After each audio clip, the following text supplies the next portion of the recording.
Moi je n'arrive pas à comprendre comment cette équipe macroniste continue à rester au pouvoir. Ce sont pourtant des saboteurs. C'est le Hamas Renaissance, car ils ne font rien pour arrêter l'immigration. Et rien ne va droit dans ce pays tordu. Quand on voit les coups de torchon à l'Assemblée, Ce c'est le Moretti. bordel. Tu le vois à l'Assemblée avec toutes ses gamelles au cul. Et on reprend la classe comme si rien n'était. Il pue ce pays avec eux. Tu ne trouves pas? Je ne sens pas l'odeur mais les effets. Tout part en couille.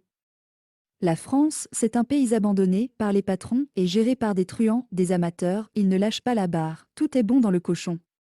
Ils sont juste assez efficaces pour empêcher le RN de passer au pouvoir, c'est toujours du gauche-droite, rien ne change depuis la Deuxième Guerre mondiale. Sauf que nous avons un tsunami d'immigrés en plus.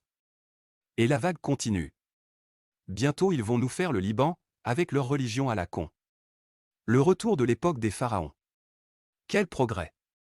Mais pour Macron les sans-papiers sur les trottoirs, c'est une chance pour la France, c'est son intégration à lui seul et ses apôtres.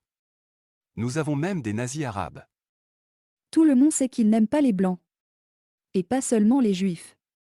Mais ils ne savent pas que Hitler favorisait la race aryenne, certainement pas la race africaine, si on veut en arriver là.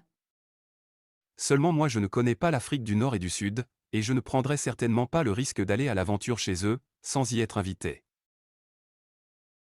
De mon temps, la demande d'immigration se faisait à l'ambassade, il n'y avait pas des radeaux ou des bateaux gonflables pour devancer la demande.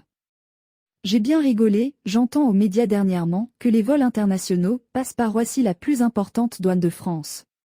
Mais le reste du pays est une passoire puisqu'il n'y a plus de frontières.